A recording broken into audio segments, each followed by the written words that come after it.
ఆరాధించడం కొరకే ప్రభువు మనకి అనుపిస్తున్నటువంటి దినం. కనుక ప్రభువుని మనం ఆరాధించే ముందు బైబిల్ పాఠ పాడుతున్నాం, తెలుగులో పాడుతున్నాం. పఠింపశ్రేష్ఠ గ్రంథము బైబిల్, పఠింపశ్రేష్ఠ గ్రంథము బైబిల్, అనుదినం పఠించిన ప్రేమతోడు నడుపును. ఓ పఠింపశ్రేష్ఠ గ్రంథము బైబిల్.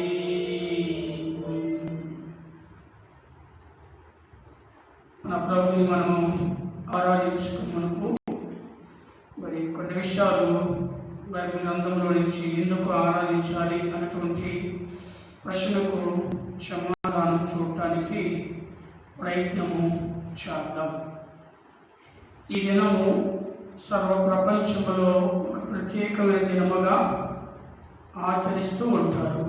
ఈ దినం ఏ దినం అంటారంటే మట్ల ఆదివారం కదా. దీనికి చాలామంది ఏమంటారంటే హోలీ వీక్ అంటారు. అంటే ఈ ఆదివారం ఒక ప్రత్యేకమైన వారంగా, అది పరిశుద్ధమైనటువంటి ఆదివారంగా మరి ఆచరిస్తూ ఉంటారు. ఈ ఆదివారం నుండి వస్తున్న ఆదివారం దాన్ని ఏమంటారు? ఈస్టర్ డే కదా. అంటే ఈస్టర్ డే వరకు ఏమంటారంటే పరిశుద్ధ వారము అంటారు. దీన్ని ఏమంటే పరిశుద్ధ వారము అంటారు. ఇక్కడ మనం ఆలోచన చేసినట్లయితే ఏది ఏమైనా ఈ దినం మనందరం కూడుకోవటానికి ఒక ప్రత్యేక కారణం ఏంటంటే మన ప్రభువుని మనము ఆరాధించాలి అని, మన ప్రభువుని మనము పూజించాలి అన్నటువంటి ఉద్దేశంతో మనం మన ప్రభు సన్నిధిలో మనం సేవ కావటానికి ప్రభు మనకి సహాయపడుతూ వచ్చారు. ఈ సమయంలో మనం ప్రభువుని ఆరాధించే ముందు ఎందుకు ఆరాధించాలి అన్న విషయాన్ని బైబిల్ గ్రంథంలో నుంచి కొన్ని విషయాలు నేర్చుకోవడానికి ప్రయత్నం చేద్దాం. సమయము ఇప్పటికే చాలా ఎక్కువ అయింది కనుక త్వరగా మనం చూడటానికి ప్రయత్నం చేద్దాం. రండి. మత్తయి శుభవార్త 21వ అధ్యాయము, మత్తయి శుభవార్త 21వ అధ్యాయము 9వ వచనాన్ని చదువుదాం. జనసమూహములలో ఆయనకు ముందు వెళ్ళుచుండిన వారును వెనుక వచ్చుచుండిన వారును దావీదు కుమారునికి జయము, ప్రభు పేరట వచ్చువాడు స్తుతింపబడునుగాక, సర్వోన్నతమైన స్థలములలో జయము అని కేకలు వేయుచుండిరి. 16వ వచనం చదువుదాం. వీరు చెప్పుచున్నది వినిచున్నావా అని ఆయన అడిగిరి. అందుకు యేసు వినిచున్నాను. బాలుల యొక్కయు చంటి పిల్లల యొక్కయు నోట స్తోత్రము సిద్ధింపచేసితివి అను మాట మీరెన్నడూ చదవలేదా అని వారితో చెప్పి దేవుడు లేఖన భాగములను మన వినికిడిలో దీవించునుగాక. ఆమేన్. ఇక్కడ వ్రాయబడుతూ వచ్చినటువంటి యొక్క మాటను మనం గమనిస్తూ వచ్చినప్పుడు యేసుక్రీస్తు ప్రభువు వారిని యెరూషలేములో బాలులతో సహా సంటి పిల్లలతో సహా దేవుణ్ణి ఏం చేస్తున్నారంటే ఆరాధిస్తూ ఉన్నట్లుగా మనం చూస్తున్నాం. అక్కడేముంది? బాలుల యొక్కయు చంటి పిల్లల యొక్కయు నోట స్తోత్రము సిద్ధింపజేసితివి అన్నమాట చూస్తుంటున్నాం. అంటే ప్రతి ఒక్కరూ కూడా దేవునికి యేసుక్రీస్తు ప్రభుకి ఏం చేస్తున్నారు అంటే ఆరాధిస్తూ ఉన్నట్లుగా మనం చూస్తూ ఉన్నాం. చూడండి, అంటే ప్రతి ఒక్కరు కూడా ప్రభువైన యేసుక్రీస్తు వారిని ఏం చేస్తున్నారు అంటే ఆరాధిస్తూ ఉన్నట్లుగా మనం చూస్తాం. ఈ 21వ అధ్యాయంలో మనం చదువుకున్నప్పుడు 1 నుంచి మనం ఆలోచన చేస్తే 17వ వచనం వరకు మీరు చదువుకున్నట్లయితే, అలాగే మార్కు శుభవార్త 11వ అధ్యాయం 1వ వచనం నుంచి 11వ వచనం వరకు మీరు చదివినట్లయితే, అలాగే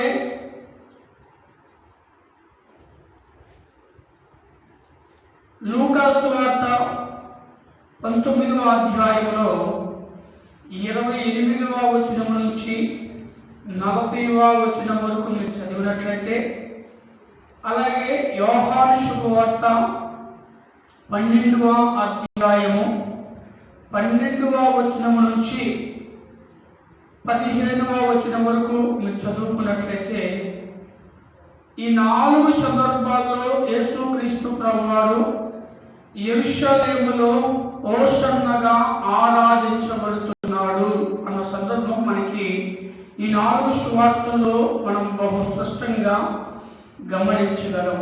మత్తయి సువార్త 21వ అధ్యాయము 1 నుంచి 17 వచనం వరకు, మార్కు సువార్త 11వ అధ్యాయము 1 నుంచి 11 వరకు, లూకా సువార్త 19వ అధ్యాయము 28 నుంచి 40 వరకు, లూకా సువార్త యోహాను సువార్త 12వ అధ్యాయము 12వ వచనం నుంచి 11వ వచనం వరకు, ఈ 4 సందర్భాల్లో యేసుక్రీస్తు ప్రభువారు యెరూషలేములో హోసన్నగా ఆరాధించబడుతున్నట్లుగా మనం బహు స్పష్టంగా మరి చూడగలం.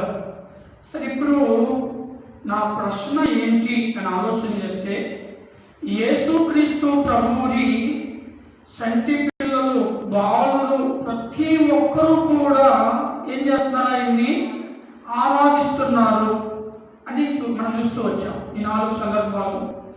అయితే యేసుక్రీస్తు ప్రభువుని ఎవరిని ఎందుకు ఆరాధిస్తున్నారు? ఇది ప్రాముఖ్యమైన ప్రశ్న. మనం ఎందుకు, ఎవరైనా మనం ఆయన్ని ఆరాధించాలి? దీని ద్వారా మనం ఒక పాఠం నేర్చుకొని మన ప్రభువుని ఈ యొక్క ప్రత్యేకమైన ఈ ఆదివారం మనము ఆరాధించడానికి మనం ముందుకు వెళ్దాం. సో యేసుక్రీస్తు ప్రభు ఎవరిని ఆరాధిస్తున్నారు? వీళ్ళు చంటి పిల్లలతో సహా, బాలులతో సహా యెరూషలేములో హోసన్నా చేయమని ఏం చేస్తున్నారు? ఆయన్ని ఆరాధిస్తూ ఉన్నారు. ఎందుకు, ఎవరిని ఆరాధిస్తున్నారు? యేసు ప్రభు ఎవరు అని ఆరాధిస్తున్నారు, ఎందుకని ఆరాధిస్తున్నారు అన్న ప్రశ్నకు బైబిల్ గ్రంథంలో చాలా జవాబులు ఉన్నాయి. కానీ సమయాన్ని బట్టి కొన్ని మాటలు మనం చూడటానికి ప్రయత్నించాలి. రండి, నేను 4 సువార్తల్లో చెప్పాను. ఈ 4 సువార్తల్లో మనం చూస్తాం. రండి, మార్కు శుభవార్త 11వ అధ్యాయము 9వ వచనం. మరియు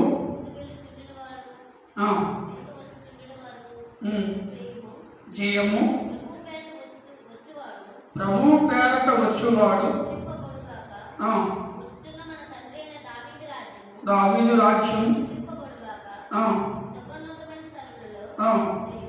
జయమని కేకలు వేయుచుండిరి.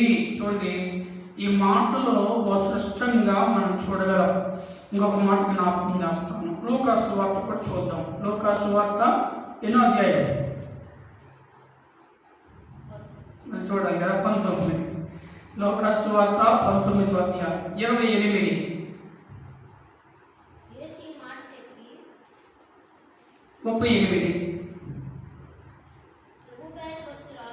ప్రభువు పేరట వచ్చు రాజు సమాధానము మహిమయు చాలండి. ఇక్కడ చక్కగా రాయబడుతూ ఉంది, ప్రభు పేరట వచ్చు రాజు స్తుతింపబడును గాక అని. అంటే యేసుక్రీస్తు ప్రభువుని ఎందుకు లేదా ఎవరిని ఆరాధిస్తున్నారు? ఈ యెరూషలేములో బాలురు, చంటి పిల్లలు ప్రతి ఒక్కరు కూడా ఎవరిని ఆయన్ని ఆరాధిస్తున్నారు అంటే, సింపుల్గా చెప్పాలి అంటే ఆయన ఎవరు అంటే రాజు అని ఆయన ఏం చేస్తున్నారు? ఆరాధిస్తూ ఉన్నారు. యేసు ప్రభు రాజు అని ఆరాధిస్తున్నారు. యేసు ప్రభు ఒక రాజ్యం ఉంది, ఆయన ఒక రాజ్యానికి ఆయన రాజు అని గ్రహించి సంటి పిల్లలు, బాలురు, యెరూషలేములో అందరూ ఆయన ఏం చేస్తున్నారంటే ఆరాధిస్తూ ఉన్నారు. ఆయన రాజు. ఏ రాజు అంటే చాలా విషయాలు మనం చూడగలము. ఆయన సమాధానపు రాజు అని. ఆయన ఇంకా మనం చూసినట్లయితే ఆయన మనము యెషయా 33వ అధ్యాయంలో 17వ వచనంలో మనం చూస్తే అలంకరింపబడిన రాజు అని రాయబడి ఉంది కదా. అలంకరింపబడిన రాజు. ఇంకా మనం చూస్తే కీర్తన గ్రంథము 24వ కీర్తనలో మనం చూస్తే 7వ వచనంలో మహిమ గల రాజు అని చూస్తాం. నాకు చెప్పాను కదా, ఎబ్రీ పత్రికలో మనం చూస్తే ఎబ్రీ పత్రిక 7వ అధ్యాయంలో సమాధానపు రాజు, నీతికి రాజు అని మనం చూస్తాం. ఇంకా మనం దేవుని యొక్క వాక్యంలో చూస్తే 1 తిమోతికి రాసిన మొదటి పత్రిక 1వ అధ్యాయం 17వ వచనంలో యుగములకు రాజు. 7 యుగాలు ఉన్నాయి. 7 యుగాలు కూడా ఎవరు? రాజు. ప్రకటన గ్రంథము 19వ అధ్యాయము 16వ వచనంలో మనం చూస్తే ఆయన రాజులకు రాజు ఉంది. మలాకీ గ్రంథము 1వ అధ్యాయము 14వ వచనంలో మనం చూస్తే ఆయన ఎవరు అంటే ఘనమైన మహారాజు అని రాయబడి ఉంది. ఇలా చెప్పుకుంటూ పోతే చాలా మనం చూడగలం. సరే, ఇక్కడ ఆయన మనం చూసినట్లయితే యేసుక్రీస్తు ప్రభు ఎవరిని ఆయన్ని ఆరాధిస్తున్నారు అంటే ఆయన ఒక రాజు. ఎవరైనా రాజు. ఆయన రాజ్యం ఎలాంటిది? ఆయన రాజ్యం ఎలాంటిది? శాశ్వతమైనది అని మనం చూస్తాం. శాశ్వతమైన రాజ్యం. ఈ రాజ్యాలు అశాశ్వతమైనది కదా, కానీ ఆయన రాజ్యం శాశ్వతమైనది. ఇంకా ఆయన రాజ్యం ఎలాంటిది అంటే అది నిశ్చలమైనది, అంటే కదలనది, నిశ్చలమైనది. ఆయన రాజ్యం ఎలాంటిది అంటే మహిమగల రాజ్యం అని చూస్తాం. ఆయన రాజ్యం ఎలాంటిది అంటే పరిశుద్ధమైనది ఆయన రాజ్యం. ఇలా చెప్పుకుంటూ పోతే చాలా మనం చూడగలం. అలాంటి రాజ్యానికి ఆయన ఎవరు? రాజు.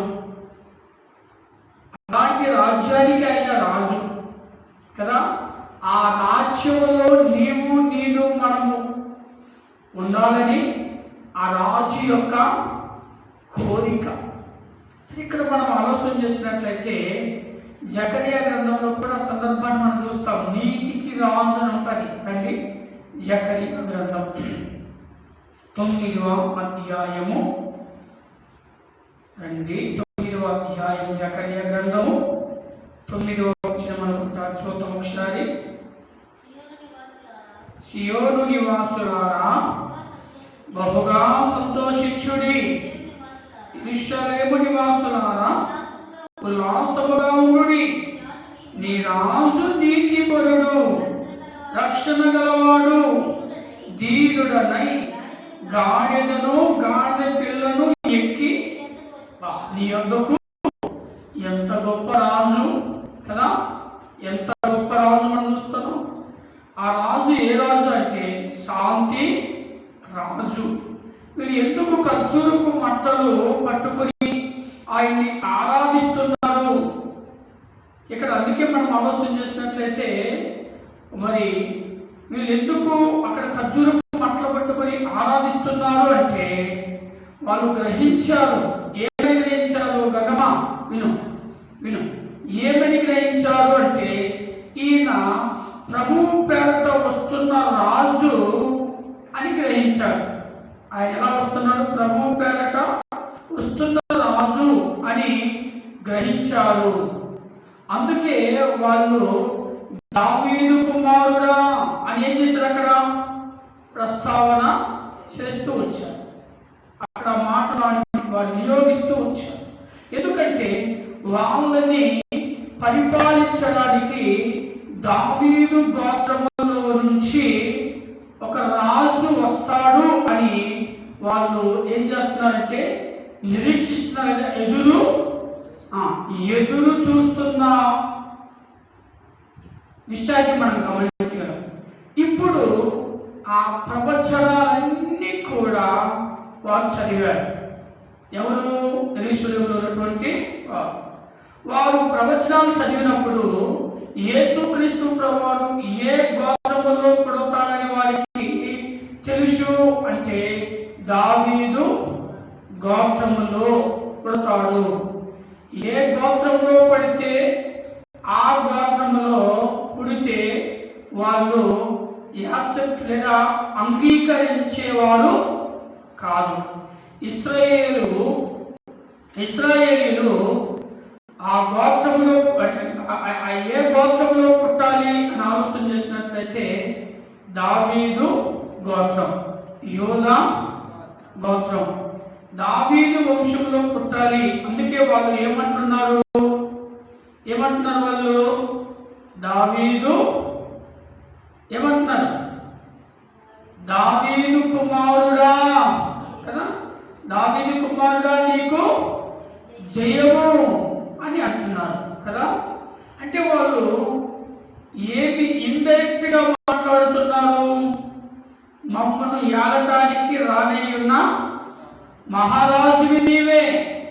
అందుకనే బైబిల్లో దావీదు కుమారుడా అని మాట్లాడుతున్న ప్రతి సందర్భాన్ని కూడా వాళ్ళు ఏమని ఆయనను గౌరవిస్తున్నారు అంటే ఆయన ఒక ప్రభు లేదా ఆయన ఒక రాజు, ఆయన త్వరలో రాబోతున్నాడు. వాస్తవానికి ఆయన త్వరలో ఏముంది అక్కడ మనం చూస్తాం కదా, మత్తయి సువార్తలో స్పష్టంగా రాయబడి ఉంది మనం చదివితే కదా. వాళ్ళు ఎదురు చూస్తున్న రాజ్యం ఏంటి అని ఆలోచన చేసినట్టయితే అప్పటికే యూదులు రోమీయుల ప్రభుత్వంలో ఉన్నారు. యూదులు రోమీయుల యొక్క ప్రభుత్వంలో ఉన్నారు. యూదులు అప్పుడు రోమీయుల చేత అప్పుడు పరిపాలించబడుతున్నారు. ఎవరు? యూదులు రోమీయుల చేత ఏం చేయబడుతున్నారు? పరిపాలించబడుతున్నారు. అంటే పరిపాలించబడుతున్నారు. మరి యేసుక్రీస్తు ప్రభు పుట్టిన దినాల్లో అప్పుడు యూదులందరూ కూడా ఎవరి ప్రభుత్వం కింద ఉన్నారు అంటే రోమీయుల ప్రభుత్వం కింద ఉన్నారు కదా. ఇప్పుడు వాళ్ళు ఏమనుకుంటున్నారు అంటే మెస్సీయ వస్తాడు, హోషన్న వస్తాడు, మా రోమా ప్రభుత్వం నుండి మమ్మల్ని విడిపిస్తాడు, రోమీయుల చేతుల నుంచి మమ్మల్ని విడుదలిస్తాడు, మాకొక రాజ్యాన్ని స్థాపిస్తాడు, మాకొక రాజ్యాన్ని ఇస్తాడు, ఆ రాజ్యంలో మేము యుగ యుగాలు మరి ఉంటాము, ఆ రాజ్యంలో యుగ యుగాలు మమ్మను ఏలుతాడు అని ఏం చేస్తారు? ఎదురు చూస్తున్నారు. యేసుక్రీస్తు ప్రభువారు ఒక్కసారిగా వడ్లవారి ఇంట్లో పుట్టినప్పటికీ వాళ్ళకి ఏమాత్రం కూడా అర్థము కాలేదు. ఏంటబ్బా ఈయన రాజు వంశంలో పుట్టాలి కదా, ఈయన రాజు కాదు అనుకున్నారు. ఎవరు ఎవరు యూదులు కదా, రాజు కాదు అని అనుకున్నారు. కానీ వాళ్ళ చివరికి యేసుక్రీస్తు ప్రభువారు యెరూషలేముకి వచ్చినటువంటి ఆ సందర్భంలో ఏమి వాళ్ళు గ్రహిస్తూ వచ్చారు అని ఆలోచన చేసినట్లయితే, ఈయన రాజు అని వాళ్ళు ఏం చేశారు, గ్రహించారు. ఆయన మరి అక్కడ మనం ఆలోచన చేసినట్లయితే వాళ్ళు రాజుని గ్రహించి ఆయన ఫైనల్గా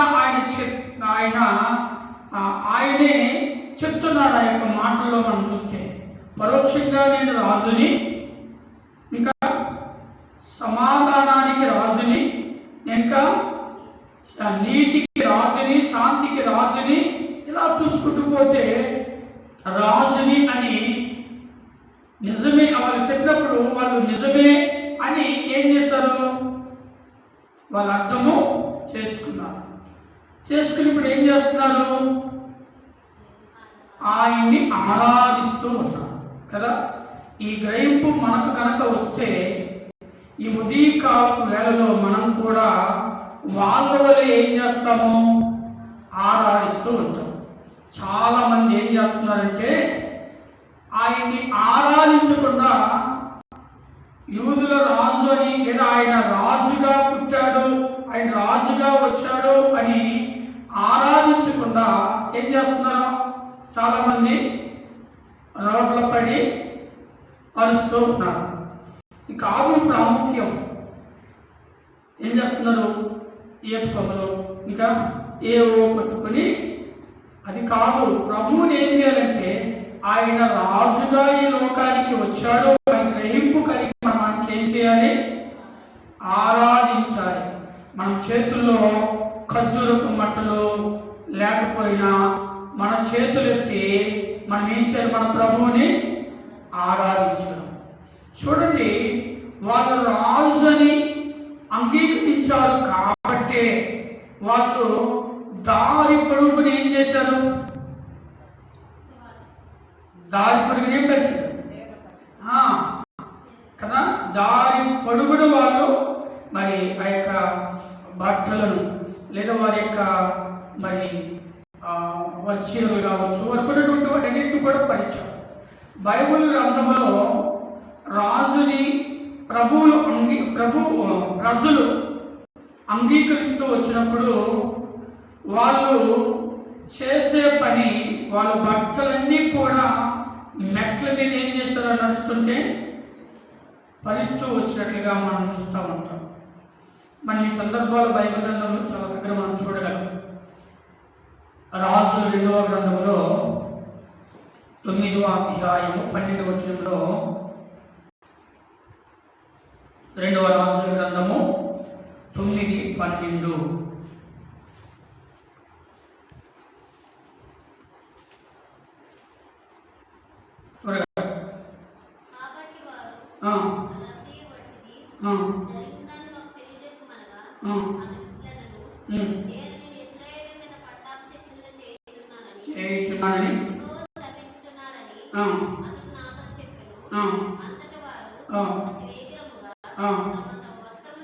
పట్టుకొని కింద పరిచి బాగా ఊరించి యెహోవా రాజై ఉన్నాడని చాటించిరి. చూడండి, చక్కగా రాయబడింది. యెహోవా రాజై ఉన్నాడు, రాజని వాళ్ళు అంగీకరించి బట్టలు పరిచే వాళ్ళు ఏం చేస్తున్నారు, చాటుతున్నారు, కేకలు రాస్తున్నారు కదా. ఇంకా మనం ఆలోచన చేసి చాలా సందర్భాలు చూస్తాం, మనం చదువుకుంటాం. లూకాసు వార్తలో మనం చదివాం కదా, 19వ అధ్యాయంలో ఒక మాట చదువుదామా, 19:35 లూకాసు వార్త. త్వరగా 19:35. తరువాత వారు యేసునందుకు దాన్ని తోలుకొని వచ్చి గాడిదల మీద తమ బట్టలు వేసి యేసును దాని మీద ఎక్కించి ఆయన వెళ్ళుచుండగా తమ బట్టలు దారి పొడుగునా పరచిరి. చూడండి చక్కగా రాయబడింది. దారి పొడుగునా పరచగడ ఏం చేస్తారు? వీళ్ళు కూడా ఏం చేస్తారు? కేకలు వేస్తారు. ఏమని? ప్రభు పేరట వచ్చు రాజు స్తుతింపబడును గాక అని కదా. అంటే వీళ్ళు కూడా ఆయన రాజుని ఏం చేస్తారు? ఇక్కడ ఉన్నటువంటి ఇస్రాయేలు ప్రజలు ఒప్పుకొని ఆరాధిస్తున్నట్లుగా మనం చూస్తూ ఉంటాం. ఆయన ఏ రాజు అని మనం ఆలోచన చేస్తే చదువుకుంటున్నాం కదా చాలా విషయాలు. కనుక ఆయన సమాధానపు రాజు, నీతికి రాజు కదా, శాంతికి రాజు, ఇలా మనం చూడగలం దేవుని యొక్క వాక్యంలో. ఈ యొక్క మాటలు మనం చూస్తే నిజమే, ఒకప్పుడు మన పాపాన్ని బట్టి మనం కూడా దేవునికి ఏమైపోయాము అంటే, రోమపత్రిక 5వ అధ్యాయము 10వ వచనము రండి. రోమపత్రిక 5:10. అనగా శత్రులమై ఉండగా ఆయన కుమారుని మరణము ద్వారా మనం దేవునితో సమాధానపరచబడిన వారమై ఆయన జీవించుట చేత మరి నిశ్చయముగా చూడండి స్పష్టంగా మనం చూస్తూ ఉంటున్నాం దేవుని యొక్క వాక్యంలో. ఒకప్పుడు మన పాపాన్ని బట్టి మనం దేవునికి ఏమయ్యామంటే శత్రువులుగా నడుపుతున్నాం.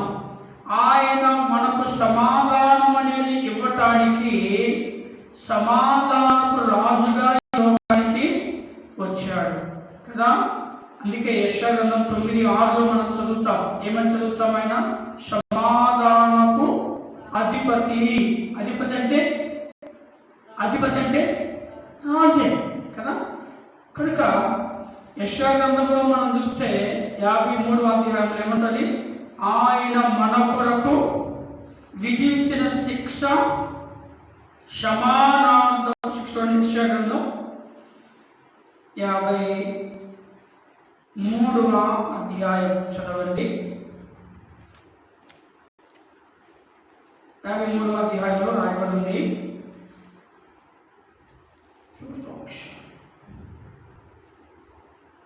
చదవండి 5వ వచనం.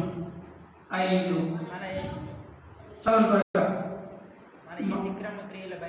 క్రియలను బట్టి అతడు గాయపరచబడిను, మన దోషములు బట్టి నలగొట్టబడిను, మన సమానార్థమైన శిక్ష. ఎంత శ్రేష్టమైన మాట కదా. మన సమానార్థమైన శిక్ష అతని మీద పడిను.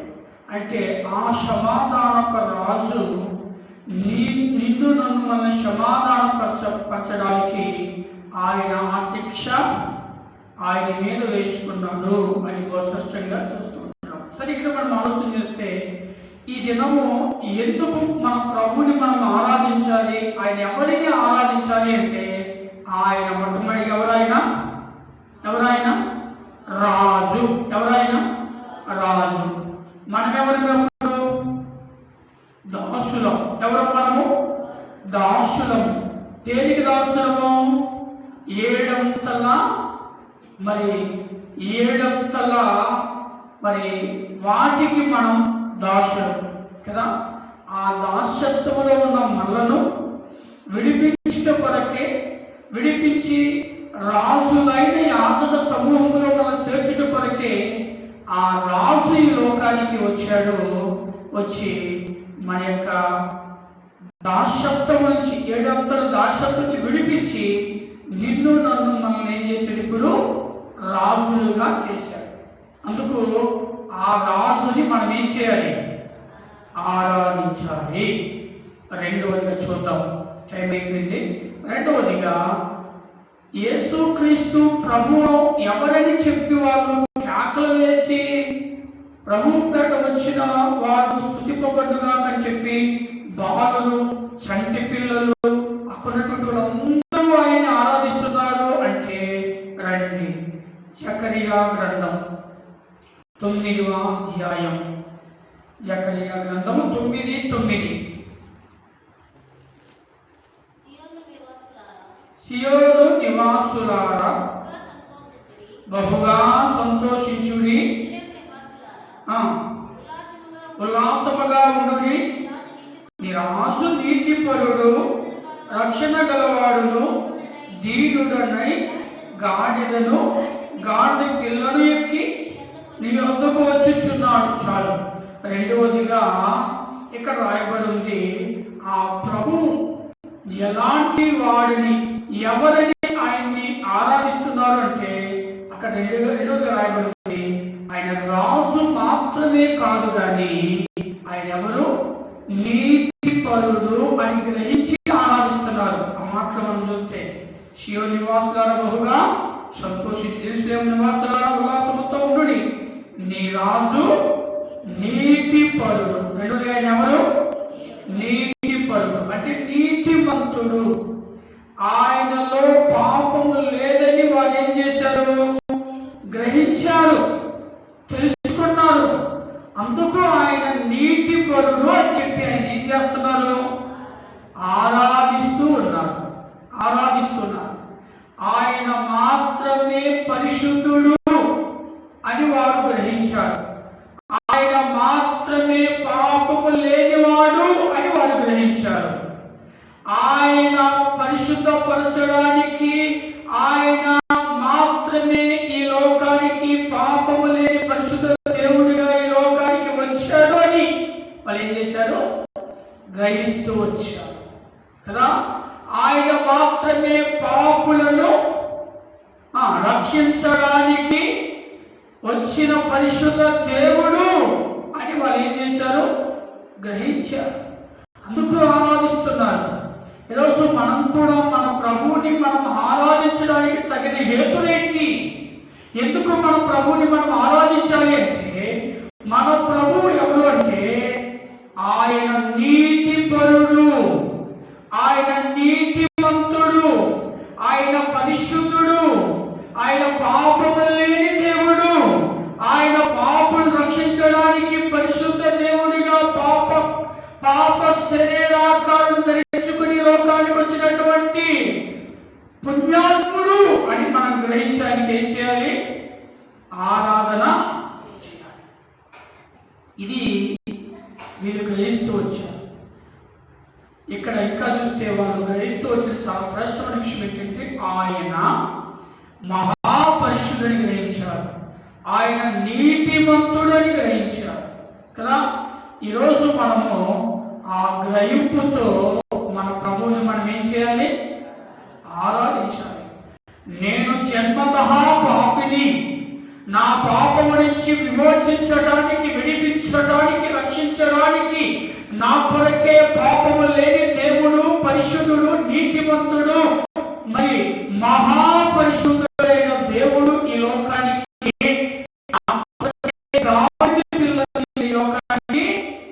వచ్చిన గొప్ప ఏం చేయాలి, మనం ఆయన్ని ఆరాధించాలి. ఇది రెండవదిగా గ్రహించండి. మనం ఆరాధించడానికి ఒకటి రాజు, రెండు నీతిమంతుడు, నీతిమంతుడు, మూడు రండి 9:9 మనం చదువుకుంటే, సియోను నివాసులారా బహుగా సంతోషించుడి, యెరూషలేము నివాసులారా ఉల్లాసముగా ఉండుడి, నీ రాజు నీతిపరుడును రక్షణ గలవాడును దీనుడన్నై ఎక్కి నీ యొద్దకు వచ్చుచున్నాడు. సియోను నివాసులారా బహుగా సంతోషించండి, యెరూషలేము నివాసులారా ఉల్లాసంతో ఆయన్ని ఆరాధించండి.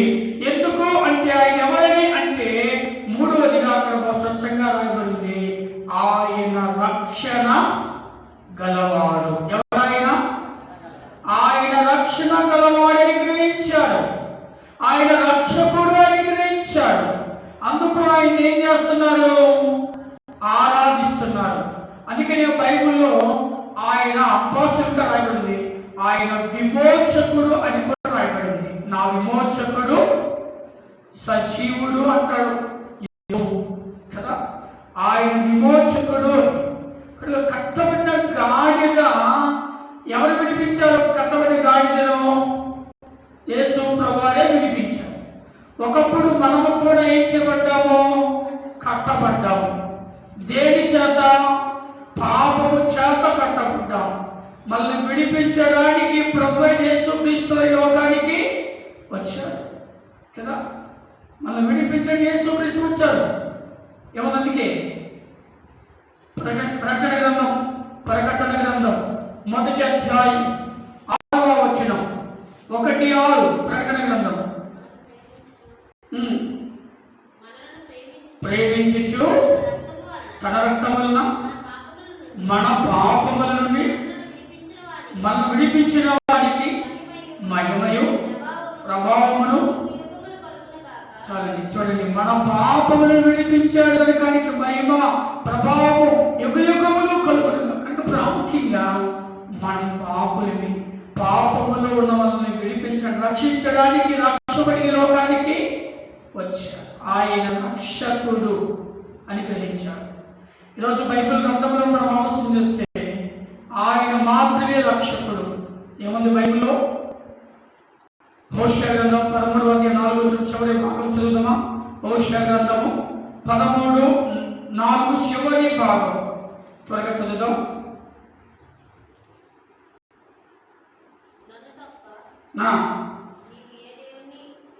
ఇదిగో నేను తప్ప రక్షకుడు లేదు. నేను తప్ప రక్షకుడి భూమి లేదు. ఈ లోకంలో చాలా మంది ఉండొచ్చు, దేవుళ్ళు అనబడేవారు, కానీ రక్షకుడు అనేవాడు ఒక్కడే. ఆయనే ప్రభు అయిన యేసుక్రీస్తు వారు. ఆయన నిన్ను నీ పాపము చేత మగ్గిపోతున్న, నలిగిపోతున్న, చితికిపోతున్న, దుఃఖంతో, బాధతో, వ్యాధులతో కూలికిపోతున్న నీ జీవితాన్ని ఆయన రక్షించడానికి రక్షకుడిగా 2024 సంవత్సరాల కిందట ఈ లోకానికి వచ్చాడు. ఆయన్నే ఎవరైనా రక్షకుడు.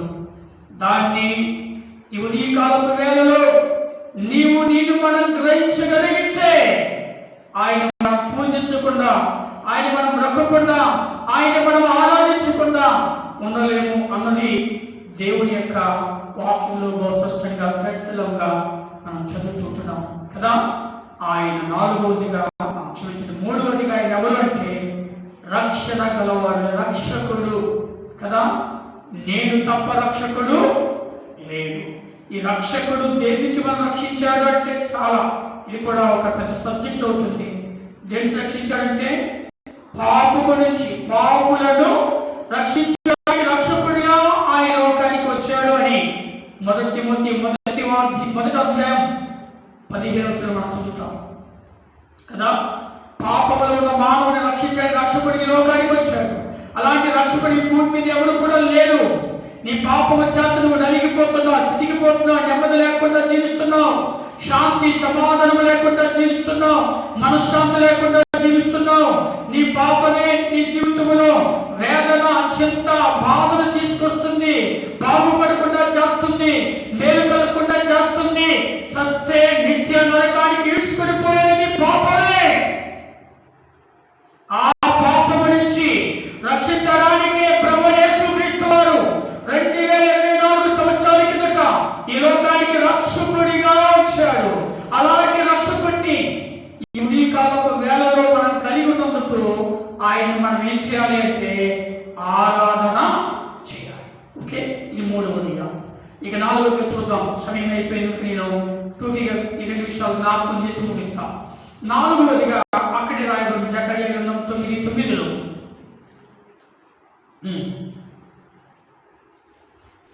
సియోను నివాసులారా బహుగా సంతోషించుడి, యెరూషలేము నివాసులారా ఉల్లాసముగా కూడి, నీ రాజు నీతిపరుడును రక్షణ గలవాడును దీనుడనై గాడిద పిల్లను ఎక్కి నీ యొద్దకు వచ్చుచున్నాడు. ఇక చూసినట్లయితే 4వదిగా మన ప్రభు ఎవరని వాళ్ళు ఆరాధిస్తున్నారు అంటే ఆయన దీనుడు. ఎవరైనా దీనుడు అని గ్రహించి ఆయన్ని ఆరాధిస్తున్నారు. గాడిదను ఎవరు కూడా ఏం చేయలేదు, ఎవరు కోరుకోలేదు. కోరుకున్నారా? గాడిదను ఎవరు కూడా కోరుకోలేదు కదా. ప్రభు మాత్రమే గాడిదని ఏం చేశాడు? కోరుకున్నాడు. మనల్ని కూడా ఎవరు కోరుకోలేదు కదా. అది చాలా మంది ఏమంటారు, కొంతమంది మనుషులు ఏమంటారు, కొంతమందికి ఏమంటారు, గాడిదలో ఉన్నారంటారు కదా. వాస్తవమే, గాడిద లాంటి మనలను మన ప్రభు ఏం చేశాడంటే కోరుకున్నాడు కదా. అందుకు మనం ఒకప్పుడు నిష్ప్రయోజకులు, ఒకప్పుడు మనం ఎన్నిక లేని వారు, ఒకప్పుడు మనము తుడికబడి వారు, ఒకప్పుడు మనం నీచులు, ఒకప్పుడు మనము ఏ యోగ్యత అర్హత లేని వారి. అలాంటి మనలను మన ప్రభువు ఎన్నుకున్నాడు లేదా కోరుకున్నాడు. అందుకు మనం ఆయనకి ఏం చేయాలి? ఆరాధించు. ఎంత గొప్ప దేవుడు! ఎందుకు ఎవరూ కోరుకోలేని గాడిదను కోరుకొని ఎక్కి వచ్చాడు అంటే ఆయన ఎంత దీనుడు అన్నది గ్రహించాలి అనే ఉద్దేశంతోనే కదా. ఈ లోకంలో మనం పాపము చేత నలిగిపోతున్నాం. పాపము చేత మనం నెమ్మది లేకుండా, శాంతి సమాధానం లేకుండా, పాపము వలన ఆరోగ్యం లేకుండా, ఆనందం లేకుండా జీవిస్తున్న మనలను ఏ ఒక్కరు కూడా కోరుకోలేదు. ఈ పాపము నుంచి విడిపించబడాలి అంటే మరి మానవుని కోరుకోవాలి. కనుక దేవదేవుడే మనల్ని కోరుకుని లోకానికి వచ్చాడు. వచ్చి దీనుడుగా, దిక్తుడిగా మనకు తన్ను తానే అప్పగించుకున్నాడు అని ఫిలిప్పీ పత్రిక 5వ అధ్యాయంలో 6వ వచనం నుంచి మనం చదువుతాం. సరే, ఇది 4వదిగా. చివరిగా చూసి మనం ముగించుకుంటాం. మన ప్రభువుని మనము ఆరాధించాలి. ఎందుకు? ఆయన ఎవరిని ఆరాధించాలి? ఆయన ఎవరు? శబ్దం ఎవరు? ఆయన రాజు. ఎవరైనా రాజు. రెండు, ఆయన ఎవరు? రెండు, నీతిమంతుడు. మూడు, ఎవరైనా రక్షకుడు. నాలుగు, ఎవరైనా దీనుడు అని మనం ఏం చేయాలి? గ్రహించి ఆయన్ని ఆరాధించాలి. ఐదవదిగా, ఆయన ఎవరైనా ఆయన ఆరాధిస్తున్నారు? రండి, ఖర్జూరపు మట్లతో ఎవరిని చెప్పి ఆరాధిస్తున్నారు వాళ్ళు? రండి, ఇప్పుడు యోహాను సువార్తలో పోతాం. 12వ అధ్యాయం, యోహాను సువార్త 12వ అధ్యాయం 12వ వచనం. 12 త్వరగా.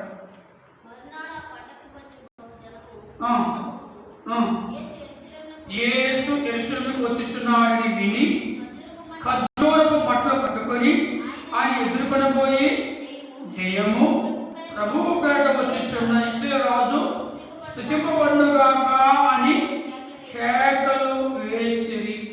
ఇక్కడ చాలా స్పష్టంగా మనం చూసుకుంటున్నాం. ఏమని అంటే, మరునాడు ఆ పండుగకు వచ్చిన బహు జన సమూహం యేసు యెరూషలేముకు వచ్చుచున్నాడని విని ఏం చేశారు? ఖర్జూరపు మట్టలు పట్టుకొని అది ఎదుర్కొని పోయి, జయము ప్రభువు పేరట వచ్చుచున్న ఇశ్రాయేలు రాజు స్తుతింపబడునుగాక అంటున్నారు. అంటే ఏమని గ్రహించారంటే ఆయన విజయుడు అని ఏం చేసిన వాళ్ళు గ్రహించారు.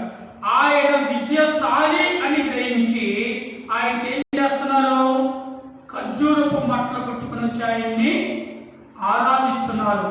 ఈ ఖర్జూరపు మట్టలు దేన్ని జ్ఞాపకం చేస్తున్నాయి అంటే జయ జీవితాన్ని ఇవి జ్ఞాపకం చేస్తున్నాయి. విజయానికి గుర్తుగా ఉన్నాయి ఖర్జూరపు మట్టలు కదా. అంటే ఆయన పాపాన్ని జయించాడు, లోకాన్ని జయించాడు, శాపాన్ని జయించాడు, శరీరాన్ని జయించాడు, శాతాన్ని జయించాడు, శోధనను జయించాడు, మరణాన్ని జయించాడు. ఇంకా ఎన్ని చెప్పాను?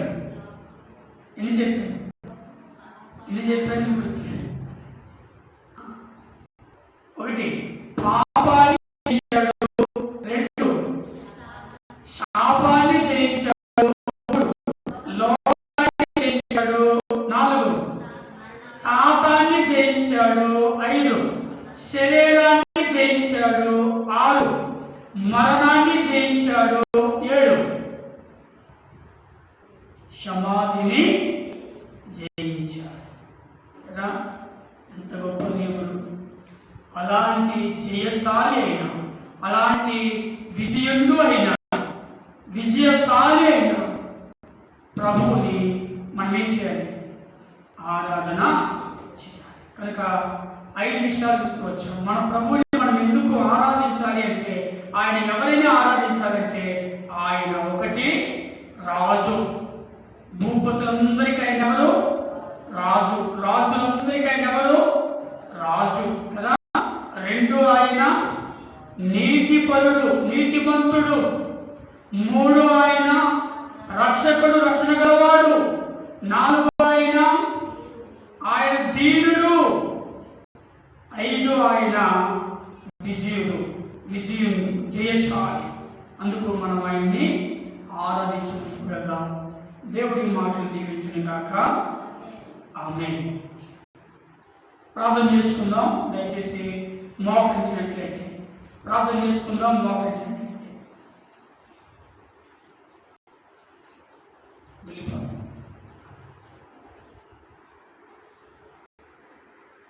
సర్వాధికారి